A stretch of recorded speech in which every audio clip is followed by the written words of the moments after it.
So, eto na po yung ating dahon ng malunggay na may siguro approximate mga ilang litro din ng tubig to.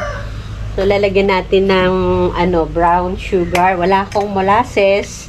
So, brown sugar na lang ang ilalagay natin. Nasaan ang ating spoon? Naman po siyang bayuhin o kaya ay ilagay natin sa isang plastic at ating dikdikin. Basta yung way na kung paano siya mababasag o magka-crush yung dahon para pwede naman, eksaktong pwede ilagay na rin natin ito ng buo sa kanya, ibabad natin sa tubig. Pero, mas maganda po kasi yung nakakrush na yung dahon, mas mabilis makukuha yung kanyang mga nutrients o yung minerals na nasa kanya kapag gano'n.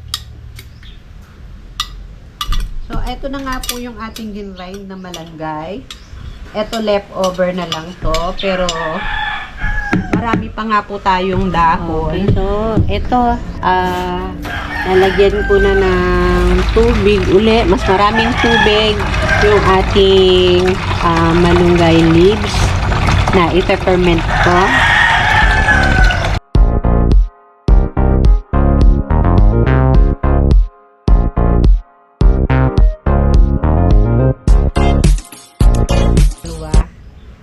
Pero syempre, before anything else, I thank you po muna ulit sa pag-follow nyo at sa pag-support nyo sa 6421 TV. At doon po sa mga napapadaan sa channel namin, ay salamat din po sa chance na naibigay nyo para ma-share namin yung mga contents ng videos namin. At sana po ay nagugustuhan nyo. Please don't forget to like and subscribe. Subscribe pa rin po sa 6421 TV. As always, sige po, shout out po to everyone. Proceed na po tayo. So, eto na nga po yung ating leftover nung ating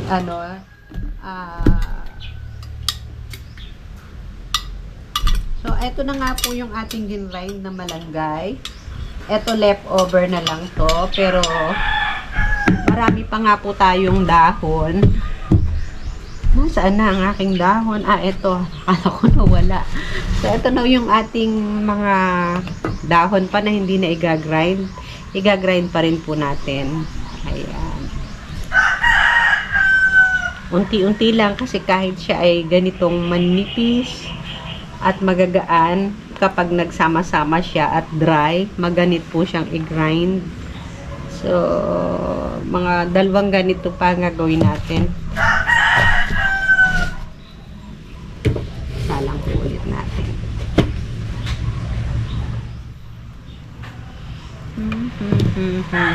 Lagyan natin ng konting tubig. Kukuha lang ako. Wait.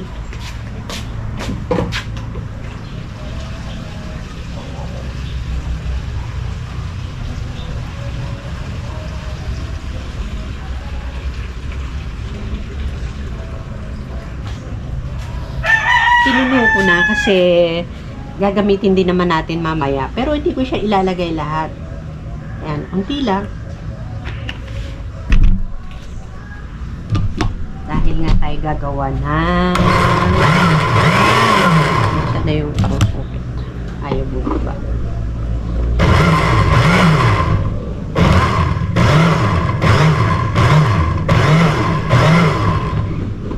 Masyadong likit.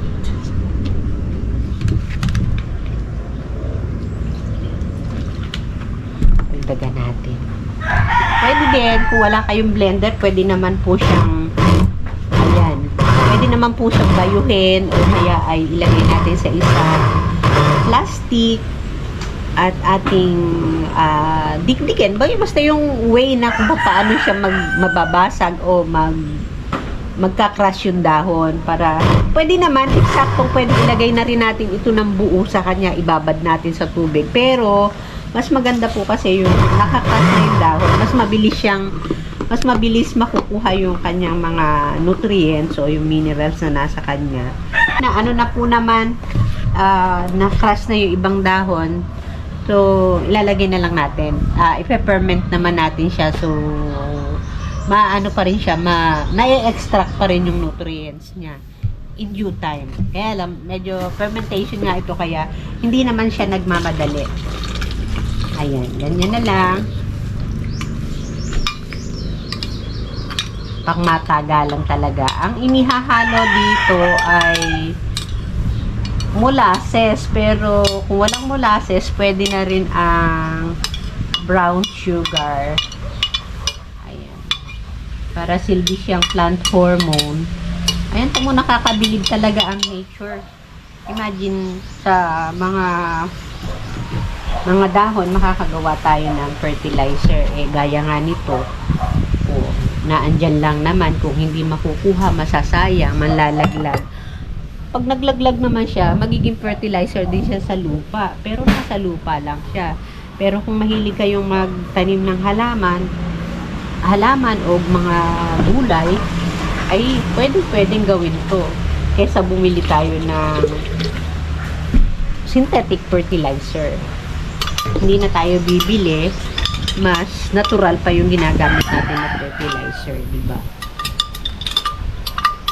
So, iyan. So, ngayon, ilagay na rin natin tong leftover. Kasi nga, hindi siya leftover pala. Ilagay na natin tong ibang bahagi ng malunggay na meron tayo. So, i-shoot na lang natin siya dyan. Wala akong container na may takip. Kasi ginagamit ko na. Marami kasi akong mga ginagawa na kailangan ko ng container. So, na siya, naka-duty na mga container ko. Ay, ito na lang ang hindi ko ginagamit na trash can ang magamit. So, ayan, lalagyan na lang siya natin ng tubig. Pupunuin ko siya ng tubig. Tapos, dadagdagan ko na lang siya ng brown sugar nito. So, ito, lalagyan ko na ng tubig uli. Mas maraming tubig yung ating malunggay leaves na ipe-ferment ko.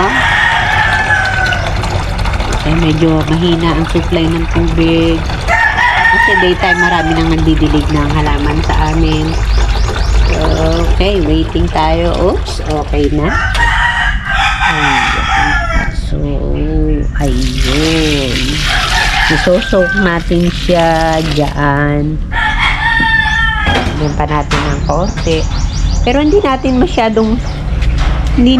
masyadong pupunuin kasi fermentation nga yung gagawin natin. So, lalagyan natin siya ng space para kasi di ba pag na-peppermint siya, medyo nagbabubbles. Lalagyan natin siya ng space para doon sa ganong mga development sa kanya. So, yan. Okay na. Tatakpan ko na lang yan ng cling wrap. No, mamaya, pakita ko na rin sa inyo. Takpan ko na lang muna siya. So, eto na po yung ating dahon ng malunggay na may siguro approximate mga ilang litro din ng tubig to. So, lalagyan natin ng brown sugar. Wala akong molasses. So, brown sugar na lang ang ilalagay natin. Nasaan ang ating spoon? Ayan. So, lagyan natin mga 2 tablespoon.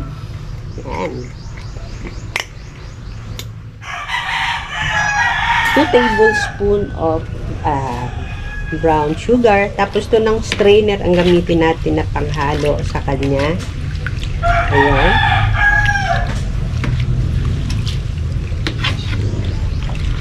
Marami yung malunggay marami siyang dahon.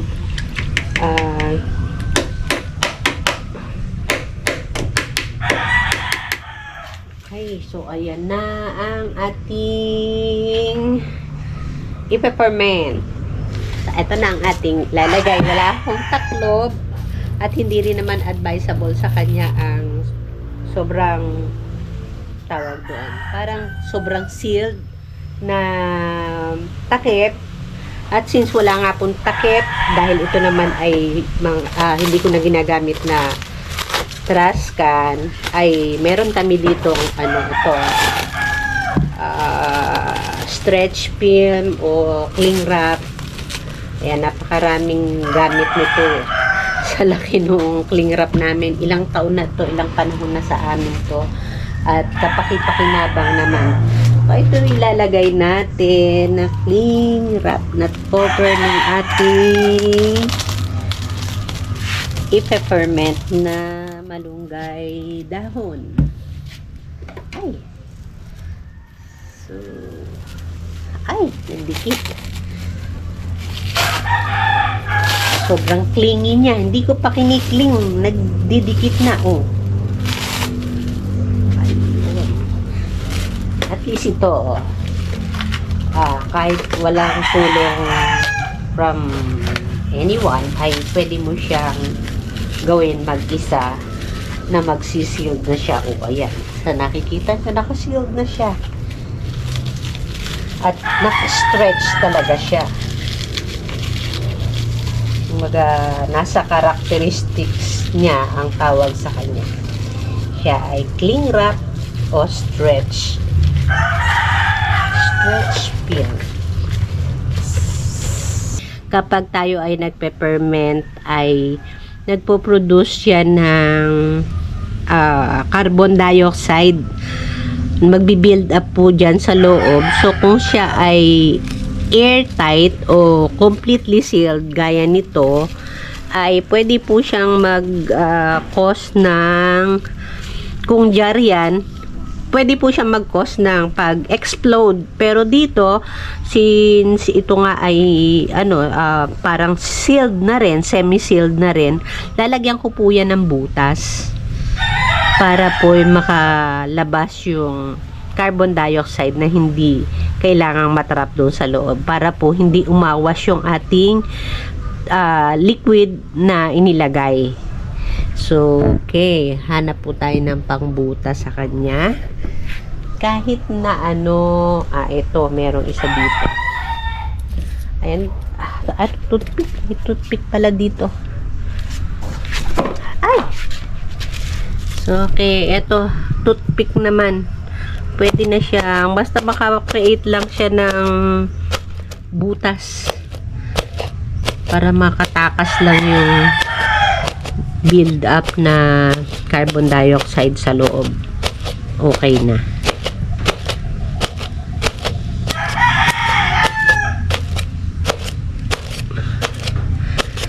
So, okay. Ayan na po. Tapos na ang ating process. Po mga ka-neighbors, at natapos na nga po uli yung another version po natin ng natural malunggay fertilizer, in which yun nga po ngayon ay gagawin nating ipe-ferment natin for siguro mga 2 to 3 weeks bago natin magamit. At nakita niyo po yung proseso. Sundan nyo lang po siya. Pwede, hindi naman po siya eksaktong ganun, pwede namang optional sa inyo. Basta yung proseso lang para hindi siya masayang or kaya ay sumabog, ay ayun po, makikita niyo po sa video na ito.